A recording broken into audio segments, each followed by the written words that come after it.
Welcome to Heart Over Gold, the channel where love, kindness, and humanity shine brighter than any fortune. In today's story, when Emma's husband turned his back on her during the most vulnerable time of her life, she thought her world had collapsed. Pregnant, heartbroken, and alone, she braced herself for the worst. But then, from the most unexpected place, came a lifeline: her mother-in-law. What happened next would prove that family isn't always defined by loyalty to blood, but by the courage to stand by what's right. Don't forget to like, subscribe, and share your thoughts in the comments, and keep up with our latest stories. From the outside, she seemed to have everything any woman could dream of: a life in the glittering heart of Westford City, married to Liam Maxwell, the man everyone wanted to meet, the name every magazine wanted to print. He wasn't just handsome, he was magnetic. At 38, the tech magnate who had built Vanguard Digital from nothing was a giant in the corporate world. And Catherine wasn't just his wife, she was carrying his first child. They lived in a breathtaking mansion overlooking the silver sweep of the Grand River. She was 5 months pregnant, still glowing with the quiet excitement of feeling that, the first flutter of life inside her. Her days were wrapped in soft luxury, her nights in the arms of the man she thought she'd grow old with. But in one night, over one impossibly elegant dinner, Liam would turn her world to ashes. That evening, the Oakwood district shimmered under golden street. Their table sat inside one of the city's most exclusive restaurants, a Michelin-star culinary temple that looked over Royal Park. The air carried the warm scent of truffle, rare wine, and whispered conversations from the city's elite. Before her, the crystal goblets caught the light in 1,000 tiny rainbows. They were so thin, so delicate, Catherine almost feared to touch them, as though even her fingers might break something so perfect. Plates came and went like works of art, foams, pearls, and the freshest ingredients money could buy. It was the kind of place where silence felt expansive. She shifted in her soft velvet armchair, the emerald silk of her maternity dress brushing gently against her legs. One hand rested protectively on the small curve of her belly, the quiet promise of the future. She smiled at Liam. He looked like every photo the media adored: sharp suit, defined jawline, eyes so blue they could cut glass, and that easy confidence that made people listen when he spoke. To Catherine, in the last 4 years, he hadn't just been her husband, he'd been the architect of her entire world. "Are the oysters to your liking, my love?" he asked, without glancing up from the phone in his hand, his thumb moving quickly as he scrolled through market data. "They're incredible," she said softly, a smile tugging her lips. "Everything is. Thank you for this." He finally placed the phone down, face first, on the pristine white tablecloth. It felt like a small truce, a moment just for them. He lifted his wineglass, swirling the golden liquid slowly, leaned forward slightly. "We need to talk about the future," he said. Her heart leapt. Finally, maybe tonight they'd choose baby names. Maybe they'd talk about the nursery, or the trip to Tuscany he'd promised for their baby moon. "Love to," she said, her eyes bright. "I was thinking, if it's a boy, maybe we could name him after your father, Marcus." But Liam didn't smile. He blinked, as if she had spoken in a language he didn't understand. "No, Catherine, not that kind of future. I mean ours, yours and mine separately." The word hit her like ice water down her spine. "Separately," she repeated, her voice barely above a whisper. The soft hum of the restaurant seemed to fade. The clinking of cutlery, the quiet laughter at other tables, all of it blurred into nothing. "Yes," Liam said, his voice shifting into the cool, measured tone he used in board meetings. "I've instructed Dr. Roberts to finalize the divorce papers. They'll be delivered to the house tomorrow morning. I wanted to tell you here, politely, before they arrived." Her chest tightened. "Divorce? No, you're joking. This is a horrible joke." She searched his face, looking for the man who had kissed her under Egyptian cotton sheets, who had held her hand at their first ultrasound. But all she saw was a stranger. "I'm not joking," Liam said calmly, taking a sip of wine. "Our marriage is no longer a viable partnership. My circumstances have changed. My needs have changed." Her voice shook. "Your circumstances?" "Liam, I'm pregnant with our child. How could your circumstances have changed more than that?" He leaned back slightly, his expression bored. "The pregnancy is a complication, but it's not insurmountable. The child will be taken care of generously. I've arranged a very large trust fund. You of course will receive the settlement stated in the prenuptial agreement." Catherine's throat tightened. The prenup, that 20-page contract she had signed a week before the wedding, in a haze of love and trust. Liam had told her it was a simple formality. She had believed him, her eyes burned. "Why? Just tell me why." Is there someone else? Liam's pause told her everything. Then he said it. Yes, her name is Isabella King. She understands my world, the demands, the pace. Catherine knew the name. The beautiful Brazilian venture capitalist who had been circling Liam's company for months. The woman who had looked at her once, at a gala with eyes that dismissed her entirely. So you're throwing me away, Catherine whispered. For years, our baby. It means nothing. It means it's over, Liam said simply, placing his napkin on the table and standing. The car will take you home. The papers arrive at 10, and then without touching her, without looking back, he left. Catherine sat frozen, alone, at a table meant for two, the remains of $1,000 meal in front of her. When the waiter asked if she was all right, she only nodded, unable to speak as the first tear slipped down her cheek and fell onto the silk of her dress. By the time she returned to their mansion, Liam's side of the closet was empty. Planned, calculated, executed like a business deal. She spent the night in the guest room, one hand on her belly, the faint kick beneath her palm, the only thing reminding her she still had a purpose. Morning came with grey rain and a doorbell, chime sharp as a blade. She braced herself for the courier with the divorce papers. Instead, on the porch with 2 Louis Vuitton suitcases, stood Eleanor Maxwell, Liam's mother. And with just one sentence, this woman Catherine thought she barely knew would change everything. I was completely spellbound. We married, and he gave me a beautiful life. A house much like this one, jewels, travels, and a son. She paused, taking a slow sip of tea. For 15 years, I believed I was the happiest woman in the world. And then one night he came home, sat me down in our library, and told me he had met someone else, a younger woman. He informed me that our marriage was over and that his lawyers had an agreement for me to sign. It was non-negotiable. Catherine stared at her, speechless. The parallel was striking, a chilling gacho across the decades. I was a fool, Eleanor continued, her voice tinged with the memory of old pain. I had no resources of my own. I had signed a prenuptial agreement just like you, without truly understanding what it meant. I was completely dependent on him. He told me I could keep the house and a comfortable allowance as long as I was discreet. If I fought him, he would cut me off completely and paint me as an unstable shrew in the press. I was trapped. I had a teenage son to think about. What did you do? Catherine whispered. I signed the papers, Eleanor said with a glint of fire in her eyes. I accepted the settlement, and I hated myself for it every single day. I smiled at Evans. I raised my son and maintained the facade of the dignified ex-wife, but inside, I was empty. Marcus died 2 years later and his fortune, most of it went to his new wife. Liam and I were left with a trust fund that, though substantial, was a pittance compared to his true wealth. She turned to look at Catherine directly. I watched my son grow up idealizing a man who was a brilliant monster. I tried to teach him empathy, to instill a sense of decency in him, to warn him not to become like his father. I believed I had succeeded. Now I see I failed. The worst parts of Marcus didn't die with him. They remained dormant in Liam, and his rampant success made them flourish. What is doing to you is not just an echo of his father. It's a monstrous, perfect replica. The pieces clicked. This wasn't pity. This was a reckoning. Eleanor stared there, just for Catherine. She was there for the ghost of her younger self, for the woman who had been forced to. A single fat tear rolled down Catherine's cheek. He said it was no longer a viable partnership. That is Marcus's language, Eleanor spat, her composure finally breaking into raw fury. Cold, transactional, cruel. He is erasing you just as his father erased me. But this time it is different. How? Catherine asked, her voice muffled by despair. The prenuptial agreement. She thought of Liam's words. He said it was unbreakable. There is no unbreakable agreement when a man hides his true worth and acts in bad faith, Eleanor declared. And more importantly, this time there are 2 offers, and I am no longer a frightened, financially dependent girl. I have my own money, my own connections. And you, she said, her eyes resting on Catherine's belly.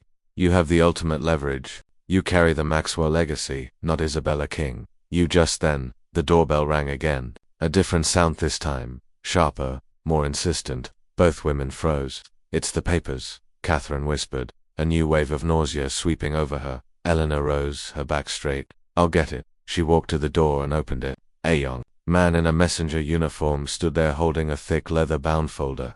For Catherine Hayes, he said. I'll take it, Eleanor said. Her voice left no room for discussion. She signed the receipt, took the folder, and closed at the door. She returned to the living room and placed the document on the glass coffee table. It landed with a soft final thud. It was embossed with the logo of a prestigious, ruthless law firm. Catherine looked at it as if it were a venomous snake. All the fight had begun to stir in her withered. It's over. Her voice was flat. Who won? Nonsense, Eleanor exclaimed, her energy galvanizing the room. She picked up her phone from her purse. This is not an end. This is the beginning of a negotiation, and we will not use a lawyer Liam would expect. We will not use a lawyer from his world at all. She scrolled through her contacts, her painted nail tapping decisively on the screen. When my husband left me, I was given a list of appropriate legal representatives. Dignified men would handle my surrender with grace. But there was one name I heard whispered, a woman they told me to avoid at all costs. They called her the shark, a bulldog. They said she was unfeminine, her tactics. A slow smile spread across Eleanor Maxwell's face, something genuine, liberatory and beautiful. I've kept her number for 22 years, hoping I would never need it. It seems I was saving it for you, she pressed the call button. Yes. Hello, her voice said, pure steel. My name is Eleanor Maxwell. I'm calling on behalf of my daughter-in-law, Catherine Hayes. We need to schedule a consultation with Ms. Francesca Moretti. Yes, I am aware of her hourly rate. That will not be a problem. We will be there this afternoon. Take a moment, Torf. Have you ever felt completely powerless in a seemingly insurmountable situation? How would you react if everything you knew crumbled overnight? Share your thoughts in the comments. The shark strikes. A war for justice. Francesca Moretti's office wasn't in the expected Vanguard Tower downtown. Instead, it occupied the top floor of a renovated cast-iron building in the Old Town district, a neighborhood of art galleries and fashion boutiques.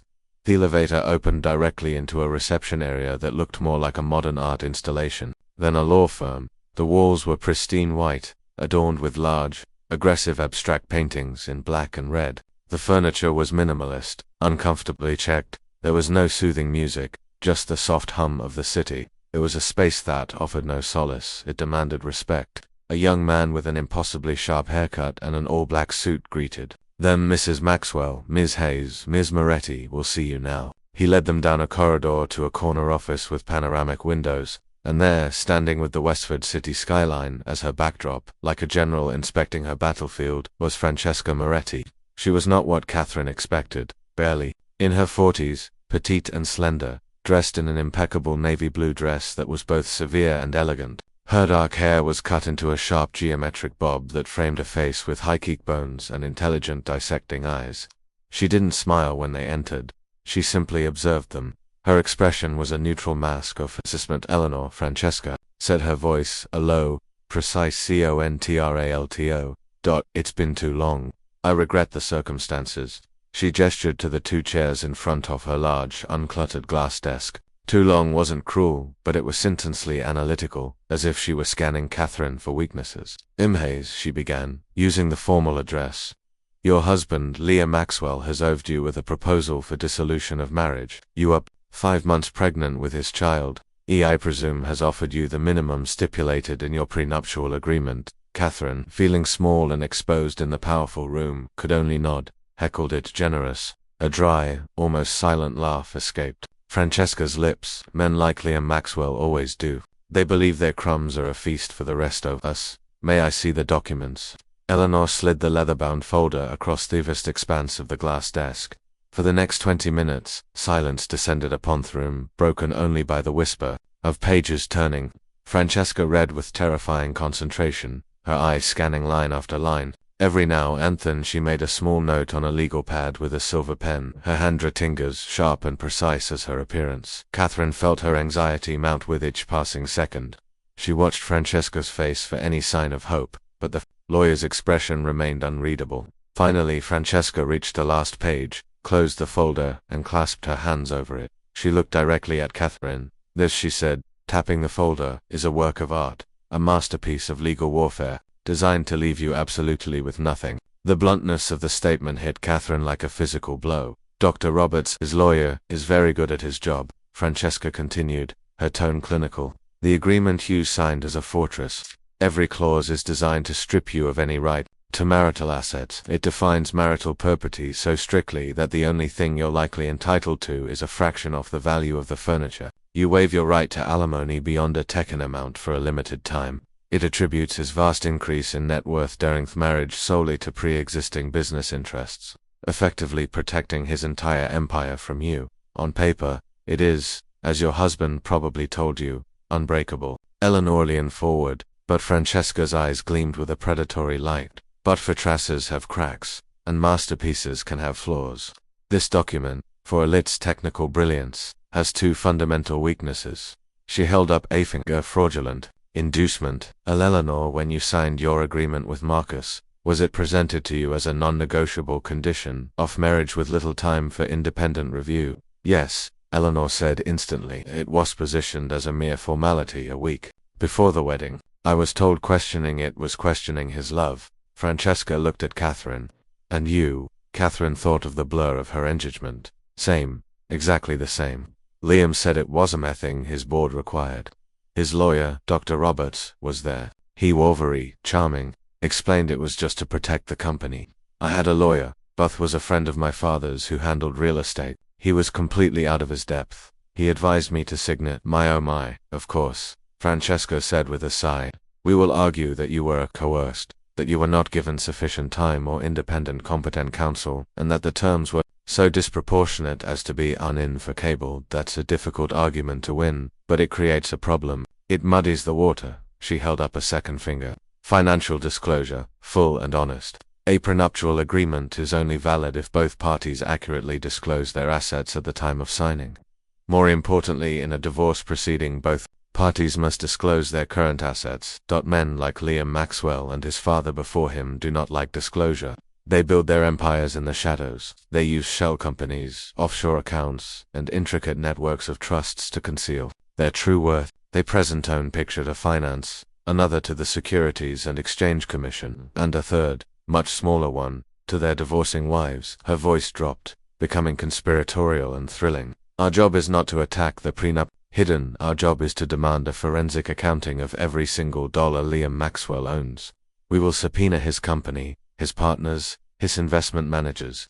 We will make the discovery process so invasive, so costly, and so potentially revealing of things he doesn't want revealed that his unbreakable agreement will suddenly become a very heavy anchor. Catherine felt a glimmer of hope, the first she had felt in what seemed like an eternity. You think he's hiding money? Francesca laughed again, a metallic sharp sound. My dear, a man who is worth $1 billion on paper is almost certainly worth 2 or 3 billion in reality. The question isn't if he's hiding. The question is where. She leaned back in her chair, the leather creaking softly. Which brings us to the baby. Her gaze softened for the first time as she looked at Catherine's. Belly, this is no longer just a divorce. This is a matter of child support, maintenance, and inheritance. Westford City has guidelines for child support, but thoughtfully has become suggestions when it comes to high on net worth individuals. We will argue that this child is entitled to a lifestyle commensurate with its father's true wealth, not a fund controlled by Liam, but direct, substantial, court-ordered support. We will demand private schooling, security, nannies, dedicated housing, travel. We will create a budget for this child that will make him weep. But more than that, she continued, her eyes fixed on Eleanor's, this child is the heir of his lineage. This makes his affair look not only callous, but stupid. He is discarding the mother of his legacy for a temporary addition. We won't say that in court, of course, but we will ensure it is understood in the court of public opinion and in the boardrooms of his company. The scope of it all, the sheer aggression was terrifying and exhilarating. This wasn't a legal dispute. It was a war fought with subpoenas and forensic accountants instead of soldiers. Now, Francesca said, her tone returning to business, this will be a brutal and very public fight. Liam will not play fair. He will hire private investigators. They will delve into your past, your family, your friends. They will try to paint you as a gold digger, an unstable, hysterical, inept mother. They will leak stories to the press. Are you prepared for that? She asked, her eyes piercing Catherine. Catherine looked at her hands, then at Eleanor, whose face was a mask of grim determination. Then she thought of Liam's cold, disdainful face and their restaurant. She thought of him, calling her baby a complication. A fire she didn't know she possessed began to burn in her chest. What do you need me to do? Catherine asked, her voice quiet, but firm. A slow smile of satisfaction finally graced Francesca Moretti's lips. It transformed her face, bringing forth the shark that old guard lawyers whispered about. Well, she said, first, you and Eleanor will move back into that house and not leave. It is your marital home. Do not let him bully you out. From this moment on, all communication will go through me. Do not speak to him. Do not answer his calls. If he shows up, do not let him in. Call me. She slid a notebook and the silver pen across the desk towards Catherine. Second, you will start a journal. Document everything. Every interaction you've had regarding finances. Every promise he's made to you. Every conversation about the baby. Dates, times, locations, details. His casual mention of buying a private island. The small loan he made to a friend. The antique watch he bought that was worth more than a car. These are the threads we will pull. Third, she said, looking at Eleanor, you know the world he comes from, the people, the places. We need to find his weaknesses. A board member who values family, an old rival who would love to see him stumble. We need leverage outside of court. Francesca stood, signaling the end-oft meeting. My fees are 100,000 euros. Eleanor has assured me. That is not a problem. We will begin the discovery process immediately. This will be a long road, Catherine. But I promise you that when we are done, Liam Maxwell will learn that a viable partnership is a two-way street and that his complication is about to become the most expensive probable he has ever had. Take a moment to reflect. Have you ever been in a situation where you had to fight for something that seemed impossible to achieve? What strategy did you use? Share your experience in the comments. The war begins. A fortress of resilience. Stepping out of the office and back onto the streets of Old Town, Catherine felt different. The fog of pain hadn't dissipated, but it had been pierced by a single sharp ray of light. She was no longer a victim, adrift in the wreckage of her life. She was a client, a combatant alongside her formidable mother. She had just hired a shark and they were going home. Returning to the Westford estate was a profoundly different experience. The house was no longer a cold, lonely mausoleum of a failed marriage. With Eleanor Maxwell moving through Itchells, it had become a fortress, a command center. The air, once thick with Catherine's despair, now crackled with purpose. The siege was approaching. And they were preparing the ramparts. That very afternoon, a locksmith summoned by Eleanor completely changed all the locks on the property. The household staff, a chef, a housekeeper, and a gardener, all hired and paid by Liam, were polity-libet, firmly given 2 weeks paid leave.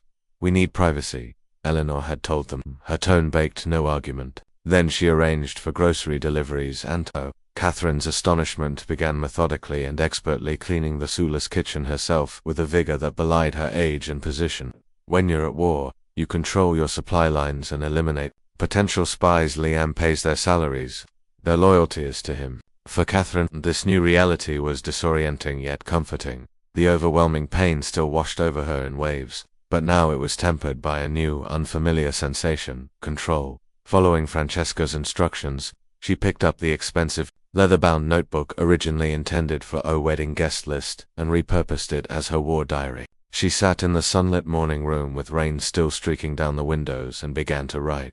At first her mind was blank, a canvas of pain, but then it started little by little, recalling a conversation from last Christmas at Liam's ski cabin in Rocky Mountains. December 26th. Liam was on a video conference call in front of the fireplace. She brought him a brandy. He was laughing with someone on the phone. After he hung up, he was euphoric. He said, "The Dubai deal is done. I had to pay an absolute fortunetto, our consultant, but it's worth it." She asked him who the consultant was. He simply keyed and said, "A very useful mailbox in the Cayman Islands." He found it hilarious. He called it Vanguard Digital Atlantic. The memory, innocuous at the time, now seemed sinister. She wrote it down. Her handwriting trembled, but it was clear. April, 2 years ago, the Met Gala. Liam was trying to secure zoning variance for a new data center. Senator Douglas was the keynote speaker. Liam won the bid for a terrible painting for 250,000 euros. When they got in the car, she told him it was a lot of money for an ugly painting. He laughed and said, "Didn't buy a painting, we bought the senator." They were simply pulling the loose threads of his life's tapestry together. The casual comment about the three different sets of books his accountants kept. One for her, one for his partners, and one for finance. The time he had boasted that his true net worth was an imaginary number because much of it was tied to untraceable art and offshore shell companies designed to be invisible.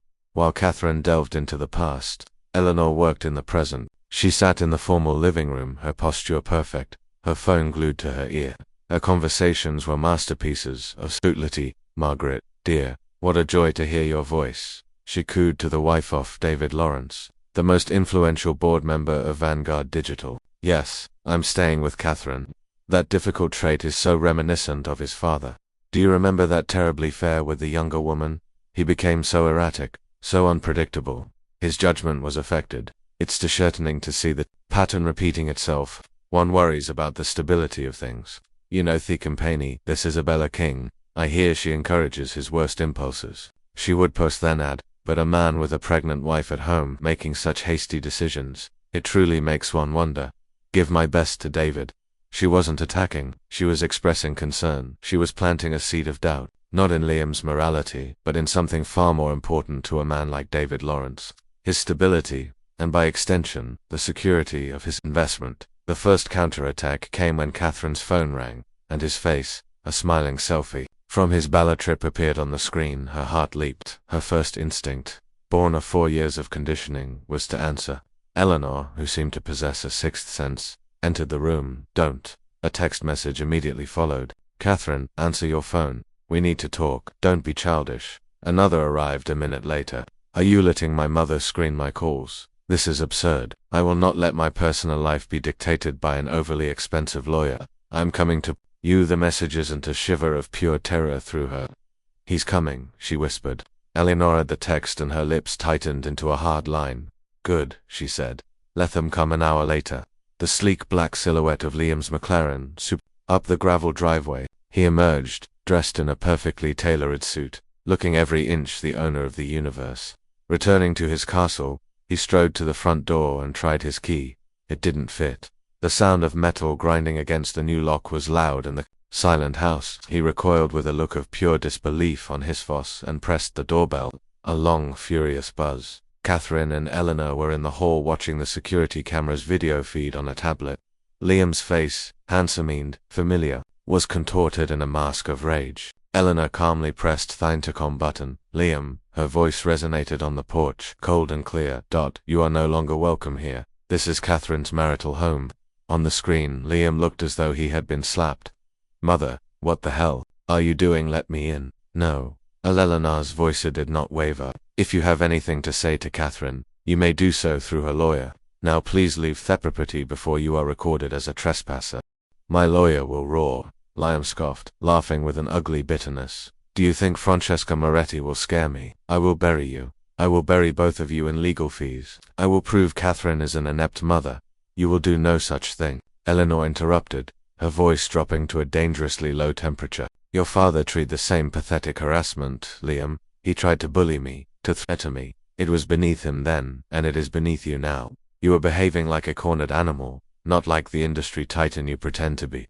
Go away. Catherine watched him, her voice trembled, but it was clear. Go away, Liam, talk to my lawyer. On the screen, his face showed pure shock. It was one thing to be defied by his mother, whom he considered a sentimental relic. It was another to be defied by Catherine, the woman he had deemed docile and disposable. Liam turned and stormed away, spitting gravel from his tires. Catherine let out a breath she hadn't realized she was holding. Her legs felt weak. Eleanor placed a firm, reassuring hand on her shoulder. The first charge was repelled, she said softly. Very well done. What do you think will be Liam's next move after being so publicly humiliated and shut out? Share your predictions in the comments. Checkmate. The fight for an empire. The true counter-referency arrived the next day, not at his doorstep, but at his lawyer's. The calm and unperturbed Dr. Roberts.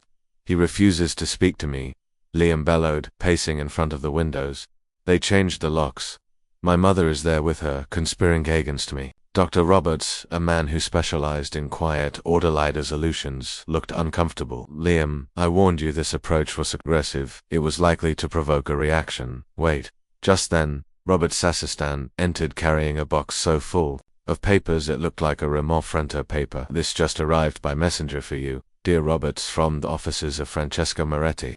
Roberts opened the box. His calm, professional demeanor began to dissolve as he pulled out the first document. But it was a 200-page financial discovery request, single-spaced. It demanded, among other things, every bank statement from every account, national and international, every stock transaction, every email related to the formation of any shell company or trust. Completed documentation regarding the purchase of all art and property. including consulting fees for the Dubai deal and the donation to Senator Douglas's charity organization. It was a legal campaign of shock and awe. Attached a bill for $100,000. He looked up at his client. The bravado had vanished from Liam's face.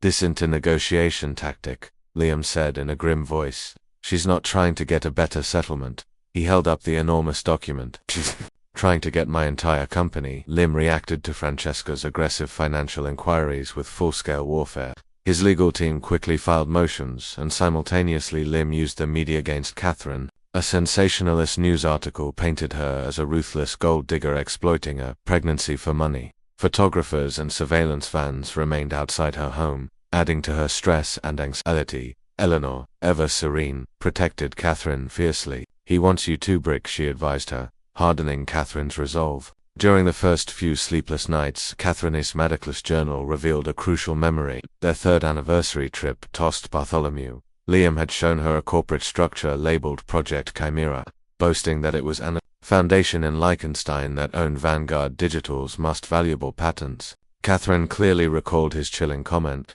"It's legal if you can pay the lawyers to make it legal." She made a secure call with Francesca Moretti.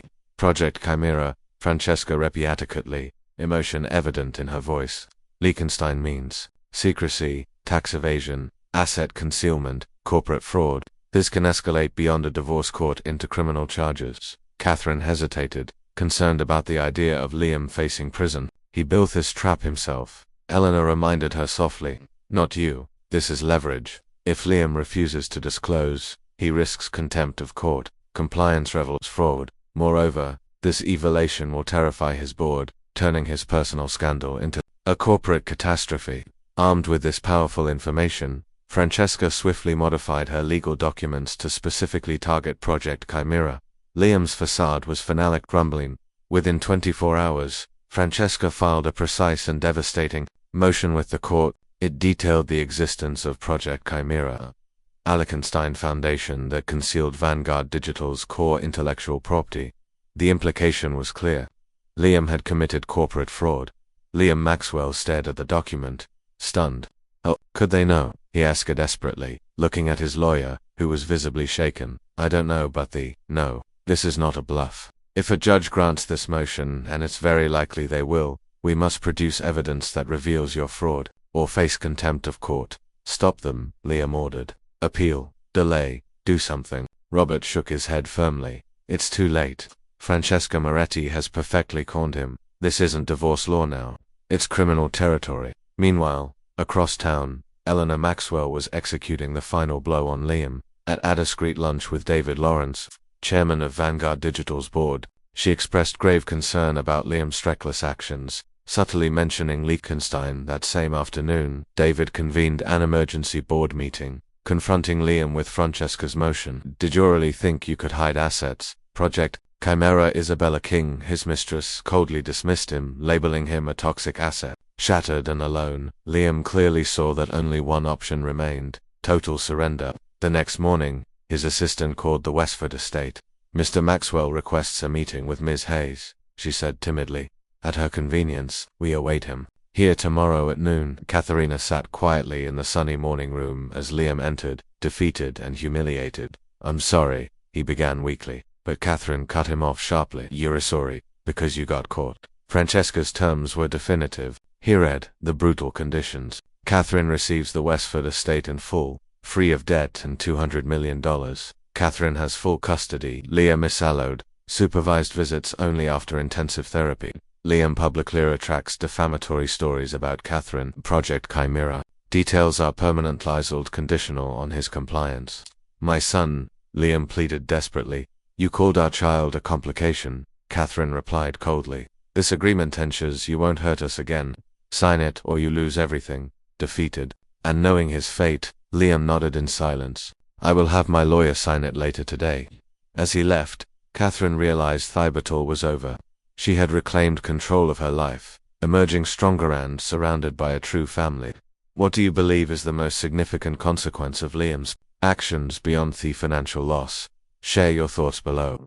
Eleanor's legacy, the power of true worth. The Liam Maxwell who approached the house bore little resemblance to the confident millionaire who had abandoned Catherine months earlier. His sharp features softened by defeat as if the man within had shrunk. Catherine watched him enter the morning room, the sunlight framing a serene expression as she placed a protective hand over her rounded belly. Eleanor remained silent by the fireplace, her presence resolute. Catherine, Liam began, his voice, "Thank you for seeing me." She gave a slight nod, her composure unshakable. The shift in power was clear. She held the control. "I'm sorry," he stammered, his gaze faltering under her steady eyes. "For how I spoke to you, for what I said, everything.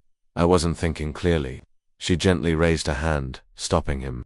"You're sorry because you got caught, Liam, not because you hurt me." He visibly flinched, the raw truth piercing his practiced facade. She let the silence linger before calmly sliding a single sheet of paper to him. "Francesca drafted these terms. They are non-negotiable." Liam's hands trembled as he read. The house Catherine would keep Westford Estate free of debt. The settlement, $200 million placed in a trust controlled solely by Catherine and Francesca Moretti for their child's future. Custody. Catherine would have sole custody. Liam would receive supervised visitation rights only after completing a year of professional therapy. Public retraction. Liam would publicly retract all defamatory statements against Catherine. Silence, in exchange for his agreement.